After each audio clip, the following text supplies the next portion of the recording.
Olá, meu nome é Renato, eu sou estudante e trabalhador no Instituto Espírita Terceira Revelação Divina.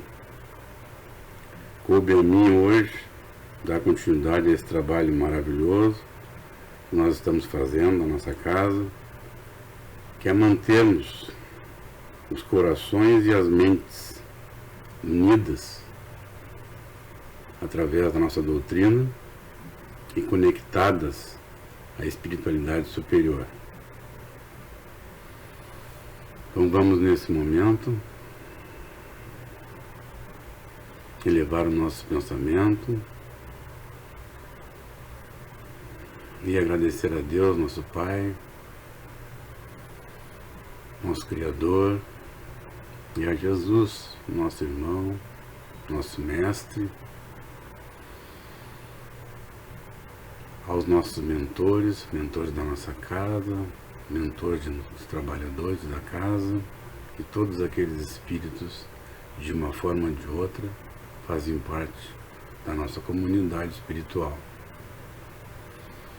Agradecemos, como sempre, essa oportunidade que estamos tendo e que o nosso trabalho desenvolva uma reflexão que eleve os nossos pensamentos, as nossas forças, a nossa fé, no sentido de estarmos sempre indo em frente e evoluindo. Que assim seja. O assunto de hoje é o capítulo 11 do Evangelho segundo o Espiritismo, amar o próximo como a si mesmo. E nosso objetivo é analisar cada um dos termos da frase, ou seja, o amar, o próximo e o si mesmo, extraindo daí conhecimentos mais profundos sobre o seu alcance moral. Bom, qual foi o contexto, que foi proferida essa frase? Jesus Cristo, quando esteve encarnado, viveu em lugares administrados pelos governadores romanos, que impunham o seu poder de forma arbitrária, sobrecarregando os habitantes da Palestina e demais regiões. A pregação evangélica de Jesus não tinha outro senão o caráter de libertação deste jugo. A frase lapidar, dar a César o que é de César e a Deus o que é de Deus, caracteriza bem este momento histórico. Se o povo da Palestina era obrigado a pagar os impostos, deveria fazê-lo, porém, jamais se esquecendo de reverenciar a Deus. O texto evangélico diz o seguinte, exatamente, aspas, os fariseus, tendo sabido que ele tinha feito calar a boca aos saduceus, reuniram-se, e um deles, que era doutor da lei, veio lhe fazer essa pergunta para o tentar. Jesus era sempre tentado, assim como nós. Mestre, qual é o maior mandamento da lei? Jesus lhe respondeu, amareis o Senhor vosso Deus de todo o vosso coração, de toda a vossa alma e de todo o vosso espírito. É o primeiro e o maior mandamento. E eis o segundo, que é semelhante àquele. Amareis o vosso próximo como a vós mesmos. Toda a lei e os profetas estão contidos nesses dois mandamentos. Mateus 22, 34 a 40. Essas duas frases juntas transformaram-se no 11º mandamento, ou seja, amar a Deus sobre todas as coisas e ao próximo como a si mesmo, e que resume toda a doutrina de Jesus. Essa doutrina tão simples, que pode ser toda condensada numa frase só. É incrível, Bom, a tradição mosaica. A que lei se referiu o doutor da lei? Então nós vamos lá para o capítulo 1 do Evangelho segundo o Espiritismo. Não vim destruir a lei. A primeira lei divina que interessa para a nossa civilização, ou a primeira revelação, foram os 10 mandamentos, grafados nas pedras segundo a vontade de Deus, pelos espíritos superiores, fruto da mediunidade de efeitos físicos de Moisés. Honrarás pai e mãe, não matarás, não furtarás, não darás falso testemunho, etc. Sendo leis divinas, são imutáveis, e Jesus não veio mudá-las, mas sim dar-lhes cumprimento. Cumprimento porque as leis não eram cumpridas. É simples assim. Porque as leis não eram cumpridas, foi preciso a criação das leis civis, que regulam a sociedade e obrigavam as pessoas a cumpri-las, senão seriam castigadas. Daí criaram vários ritos e hábitos puramente exteriores. Então, não seguindo as leis de Deus, né, o homem já começou a criar as suas próprias leis e deu no que deu. Né? Em vez de honrar pai e mãe, com amor, respeito e carinho, simplesmente ofereciam um sacrifício ao templo, uma ave. Castigos como apedrejamento foram substituídos pelo perdão por Jesus. Né? Todo mundo sabe aquela célebre situação que Jesus disse. Aquele que não tem pecado, que atire a primeira pedra. Então, começamos agora a nossa análise da frase. O amar. O amor do latim, amore, é um vocábulo polissêmico, ou seja, suscetível de diversas definições. Na cultura grega, amar implica o conhecer e o conhecer implica o amar. Na cultura judaico-cristã ou bíblica, o amor não partirá do mundo nem do homem, mas de Deus. Fundado no amor divino, o amor humano será ativo, histórico, concreto, e terá na imitação do próprio Deus, designadamente através de Cristo, o seu grande motor. Se nós formos agora para o dicionário, né, analisarmos a palavra amor, nós temos amor, sentimento que predispõe alguém a desejar o bem de outrem. Muito legal. Sentimento de dedicação absoluta de um ser a outro ou a uma causa. Inclinação ditada por laços de família. Laços de família nos levam, obviamente, ao amor, né? A inclinação da família é justamente haver o certo, né? Haver amor entre todos. Apego profundo a valor, coisa ou animal. Por exemplo, amor à verdade, que é um valor, né? Amor aos livros, que são coisas. E amor aos cães ou gatos, no meu caso. Né? São os animais. Ou devoção extrema. Por exemplo, amor à pátria. É uma devoção. Né? Então, amor tem várias conotações e sentidos. Naquela época também, né, como a língua era muito pobre, tinham poucas palavras, muitas vezes se confunde a questão da palavra amor ou amar. Né? A gente pode considerar assim como amor menos ódio, ou falta de ódio. Assim como o ódio seria menos amor ou falta de amor. Né? Então, muitas vezes a gente pode fazer essa substituição para entender um pouco mais tudo que Jesus dizia, né, com relação a amar. Mais adiante nós vamos tocar nesse assunto. Sentimento. Continuando no nosso dicionário. Ato ou efeito de sentir. Sensibilidade. Disposição afetiva em relação a coisas de ordem moral ou intelectual. Afeto, amor, é um sentimento. Tristeza, pesar, também são sentimentos. Bom, emoção. Ato de mover-se moralmente. Perturbação do espírito provocada por situações diversas e que se manifesta como alegria, tristeza, raiva, etc. Ou comoção. Moral.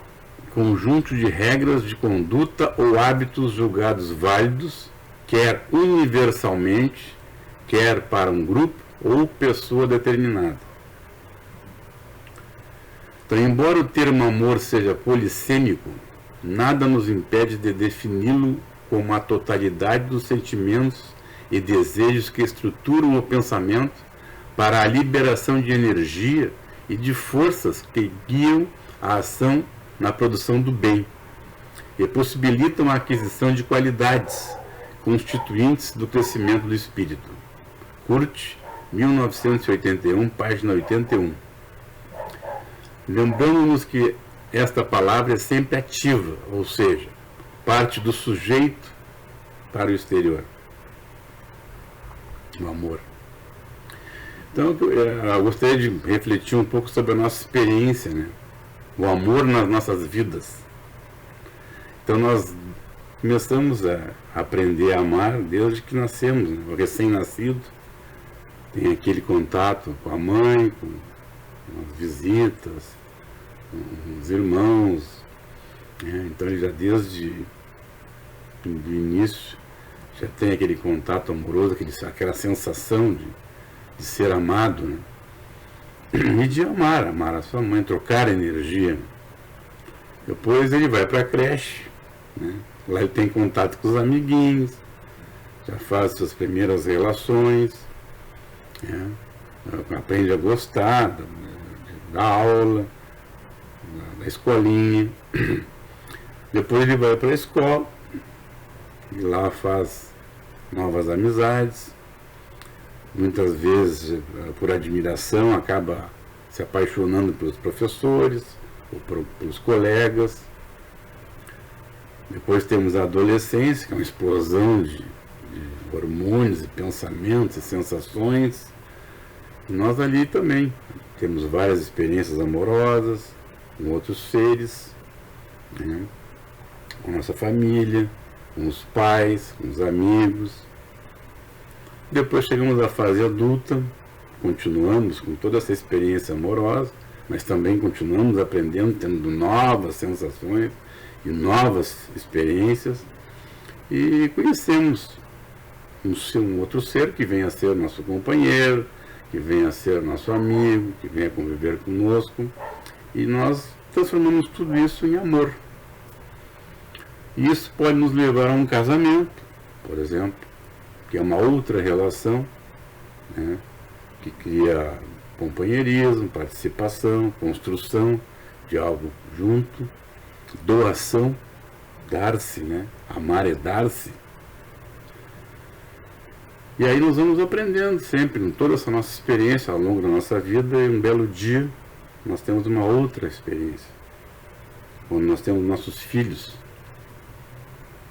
Então aquele amor todo que a gente sente por um filho, só quem tem é que sabe, né? Quando a gente fica do lado de noite para ver se eles estão respirando, por exemplo. Um amor realmente extraordinário, fantástico, né? Mas não para aí, porque a gente pode chegar a um outro nível de amor. Daqui a pouco chegam os netos. Quem tem sabe o que eu estou falando. Então nós somos movidos por uma explosão amorosa, né? Toda aquela experiência que nós passamos durante a nossa vida toda, nós estamos trazendo e conduzindo aos nossos netos. É uma continuidade, imagina, filho dos nossos filhos.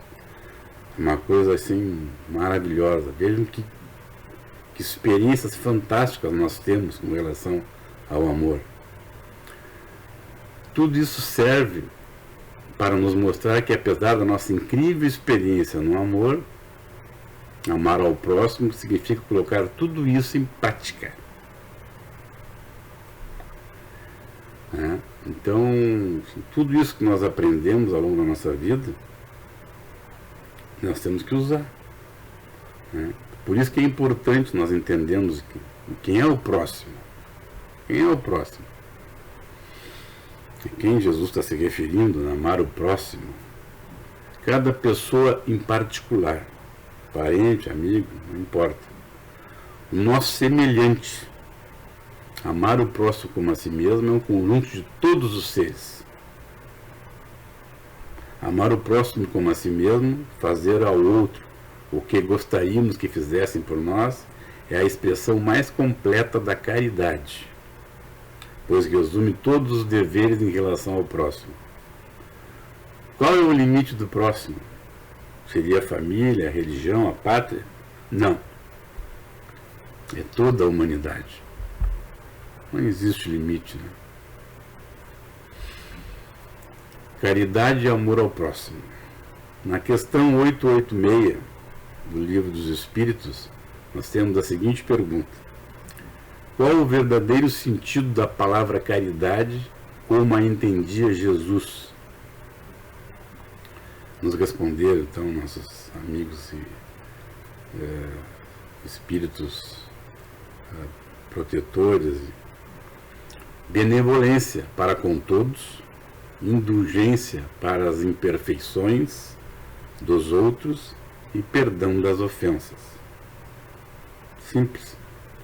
O amor e a caridade são o complemento da lei de justiça, pois amar o próximo é fazer-lhe todo o bem que nos seja possível e que desejáramos que nos fosse feito. Tal o sentido dessas palavras de Jesus: amai-vos uns aos outros como irmãos.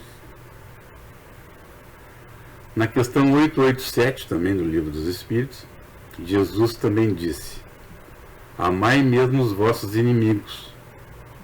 Ora, o amor aos inimigos não será contrário às nossas tendências naturais e a inimizade não provirá de uma falta de simpatia entre os espíritos? Boa pergunta, né? Então nossos benfeitores espirituais nos responderam: certo, ninguém pode votar aos seus inimigos um amor terno e apaixonado. Não foi isso que Jesus entendeu de dizer. Amar os inimigos é perdoar-lhes e lhes retribuir o mal com o bem. O que assim procede se torna superior aos seus inimigos, ao passo que abaixo deles se coloca, se procura por vingança. É isso.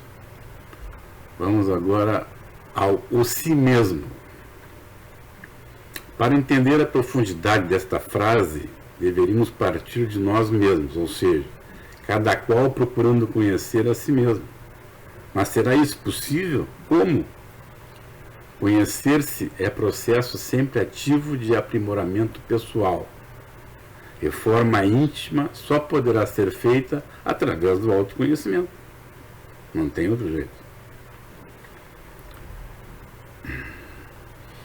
Na resposta à pergunta número 876, fora do direito consagrado pela lei humana, qual a base da justiça fundada sobre a lei natural? De O Livro dos Espíritos, há alusão a uma frase, semelhante a esta, dita por Cristo: querer que os outros o que quereis para vós, querer para os outros o que quereis para vós mesmos.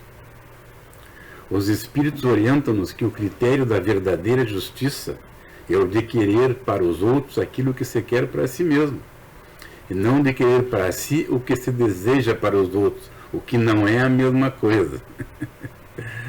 Como não é natural que se queira o próprio mal, se tomarmos o desejo pessoal por norma ou ponto de partida, podemos estar certos de jamais desejar para o próximo senão o bem. Bom, vamos agora na prática, né? Praticando o amor ao próximo.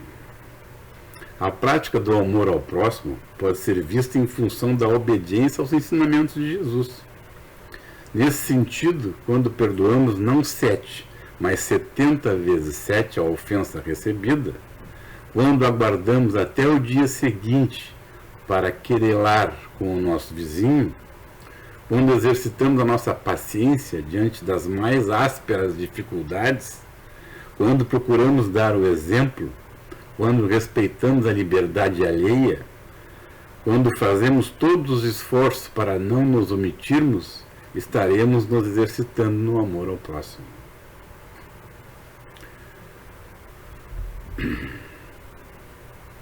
Conclusão.